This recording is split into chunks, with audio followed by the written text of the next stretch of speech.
Hello दोस्तों, आप सभी को गुलाब जामुन जैसी मीठी मीठी नमस्कार। और उसी के साथ आप लोगों का स्वागत है मार्केट के पैचअप या ब्रेकअप शो में।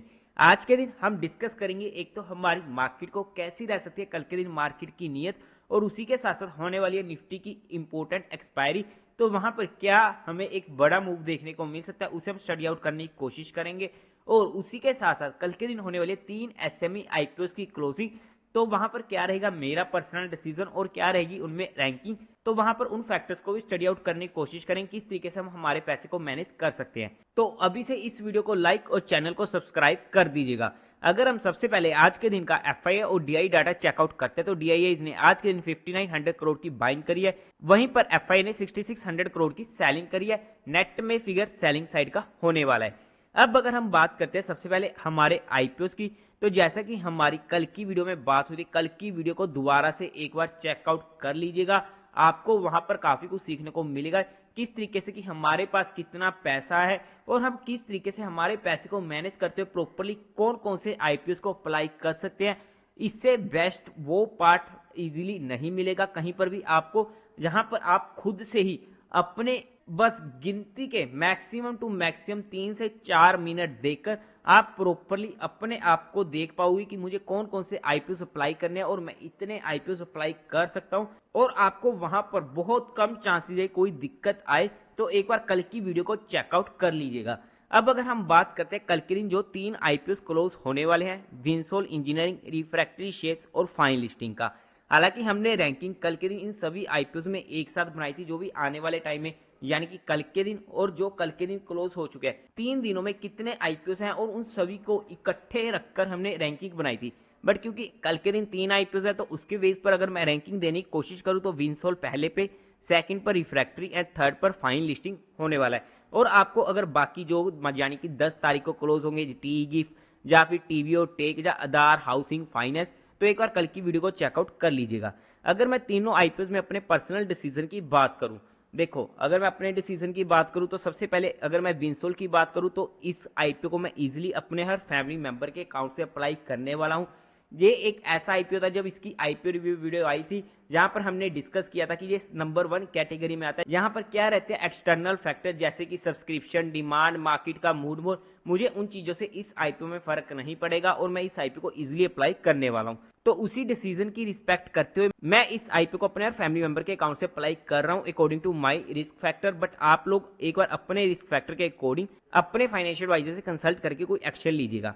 अब अगर हम बात करते हैं रिफ्रैक्टरी शेप्स की, देखो हमें जहां पर अमाउंट्स का लोचा पड़ने वाला है और कितना हमारे पास अमाउंट है उसके बेस पर ही हमें कोई डिसीजन बनाना पड़ेगा।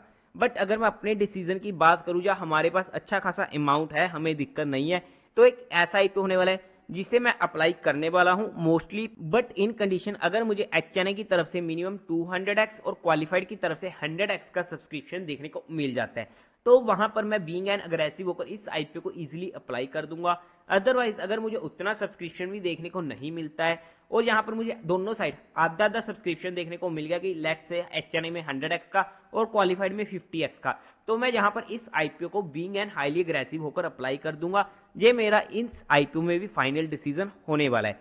थर्ड रहा हमारा फाइन लिस्टिंग का, क्योंकि अब मेरे पास भी जहां पर अमाउंट्स का लोचा हो जाएगा तो मैं इस आईपीओ को उस लहजे से अवॉइड करने वाला हूं, क्योंकि मेरे पास भी इतनी अमाउंट नहीं रहेगी।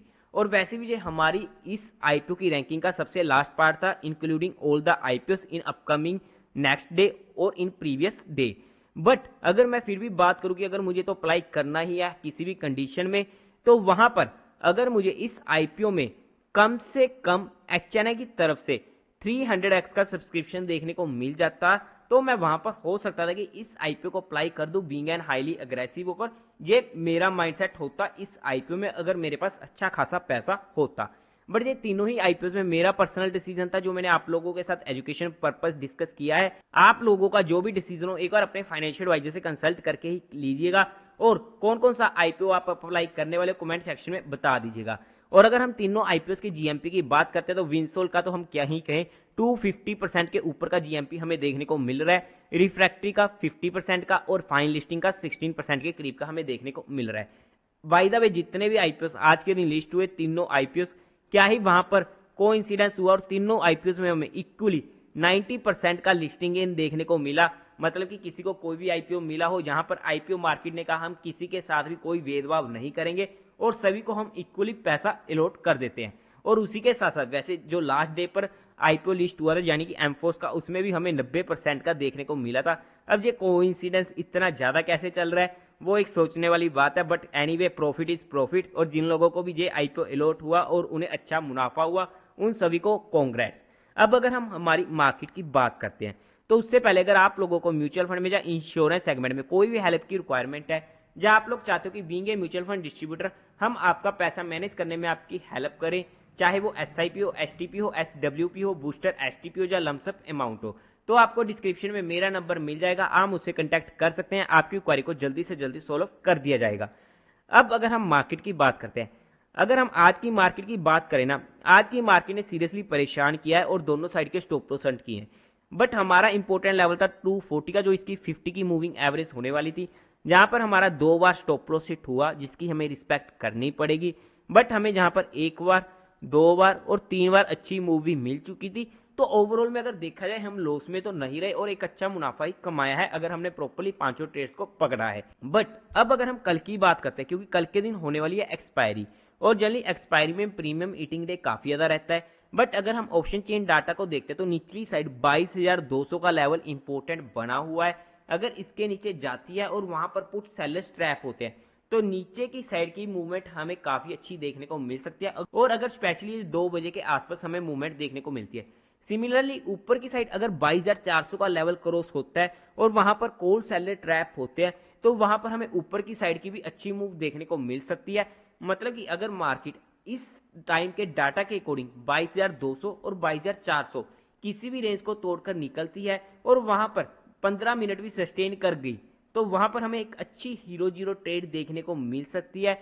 बट हीरो जीरो ट्रेड का मतलब सिर्फ यही है कि अगर हमने वहां पर जितना भी पैसा लगाना है वो बाई चांस अगर जीरो होता है तो हमें दिक्कत ना हो कि चलो कोई बात नहीं, मेरी कैपेसिटी है या मेरा पोर्टफोलियो कि मैं 10,000 की नॉर्मली ट्रेड कर सकता हूं, जहां पर मैं मैक्सिमम 1,000 का लॉस लेता हूं। तो वहां पर भी अगर मुझे हीरो जीरो ट्रेड करनी हुई तो मैं सिर्फ 1,000 के बदले भी 500 रुपए में हीरो जीरो ट्रेड करने की कोशिश करूंगा।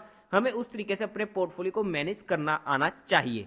बट मैं पर्सनली ना ही ऑप्शन बाइंग करता हूं ना ही हीरो जीरो ट्रेड करता हूं, क्योंकि ये तरीका मुझे सबसे ज्यादा वाहियात लगता है। बट हमारा तो काम है चलो लेवल्स को स्टडी आउट करना, क्योंकि जो लोग करते हैं उनको हम रोक तो सकते नहीं है। हालांकि मैं हमेशा कहता हूं कि जितना इन चीज से बचा जाए उतना ज्यादा अच्छा है। बट फिर भी अगर हम इंपोर्टेंट लेवल्स की बात कर लेते हैं तो अगर मार्केट में 22,200 का लेवल कटा, देखो इंपोर्टेंट तो 22,240 का ये जो हमारी 50 की मूविंग एवरेज है, बट 22,200 हमारा टेक्निकल लेवल हो चुका है। अगर इसके नीचे मार्केट गई और 15 मिनट भी सस्टेन करी तो वहां पर हमें नीचे की साइड की मूव देखने को मिल सकती है। ऑब्वियसली हमारा स्टॉप लॉस 30 पॉइंट से ज्यादा का नहीं होना चाहिए अगर हम नेक्स्ट एक्सपायरी में काम कर रहे हैं, और अगर हम इस एक्सपायरी में काम कर रहे हैं तो हमें हमारे प्रीमियम के अकॉर्डिंग हमारे स्टॉप लॉस को देखना पड़ेगा। बिकॉज अगर मार्केट जहां पर भी फंसी रह गई तो हमारा प्रीमियम काफी ज्यादा डिके हो जाएगा। सेकेंडली अगर हम बात करते हैं ऊपर की साइड, मेजर डिस्टेंस तो हमें मिलेगा कि जो हमने डिस्कस किया है on the basis of option chain data 22,400 के ऊपर। बट अगर 22,320 का लेवल भी क्रॉस करती है तो हमें ऊपर की साइड की मूव देखने को मिल सकती है। बट 15 मिनट सस्टेन करना इंपॉर्टेंट होने वाला है। बीच में मैं पर्सनली कल के दिन कोई भी काम करना प्रेफरेबल नहीं करूंगा, क्योंकि अगर इंपॉर्टेंट लेवल्स किसी साइड टूटे तभी हमें वहां पर एक बड़ी मूव देखने को मिल सकती है। बट हाँ, अगर मार्केट में जो ये हमारी इंपॉर्टेंट सपोर्ट है यहीं से हमें बाउंस बैक देखने को मिलना चाहिए अगर मार्केट में बाउंस बैक आना है। और अगर ऐसा बाउंस बैक हमें देखने को मिलता है तो वहां पर कल के दिन लीड कर सकता है बैंक निफ्टी। और अगर मुझे वहां पर काम करना हो तो मैं निफ्टी से ज्यादा बैंक निफ्टी में प्रेफरेबल रहूंगा, क्योंकि वहां पर हमें अच्छा खासा बाउंस देखने को मिल सकता है और बैंक निफ्टी भी धीरे धीरे अपनी 50 की मूविंग एवरेज सपोर्ट के पास पहुंचने वाली है। और अगर मैं बैंक निफ्टी की 50 की मूविंग एवरेज की बात करूं तो वो हमें देखने को मिल रही है 47,750 के पास। तो ये थे हमारे इंपॉर्टेंट लेवल्स, और बाकी जो भी हमारी वीडियोस रहती हैं आईपीओ की जो 10 तारीख को ओपन होने वाले हैं, हो सके तो मैं आज के दिन दोनों आईपीएस की वीडियो को अपलोड करने की कोशिश करूंगा, बिकॉज काफी ज्यादा टाइम हो चुका है। तो एक तो मैं आज के दिन अपलोड कर दूंगा, बट हो सके कि सेकंड आपको मॉर्निंग तक मिल जाए। तो आप लोग चैनल को सब्सक्राइब जरूर कर लीजिएगा। और हमने जहां पर जितने पॉइंट्स को डिस्कशन करी है वो सिर्फ एजुकेशन, लर्निंग और केस स्टडी पर्सपेक्टिव करी है, किसी भी तरीके कोई भी इन्वेस्टमेंट टिप या एडवाइस नहीं दी है। फिर भी आप लोगों को कोई भी काम करना हो तो एक बार अपने फाइनेंशियल एडवाइजर से कंसल्ट करके ही कीजिएगा। तो देवी और सज्जनों, उम्मीद है आप लोगों को ये वीडियो अच्छी लगी होगी, तो इस वीडियो को लाइक कीजिएगा, शेयर कीजिएगा और साथ ही साथ चैनल को सब्सक्राइब करें। हर हर महादेव।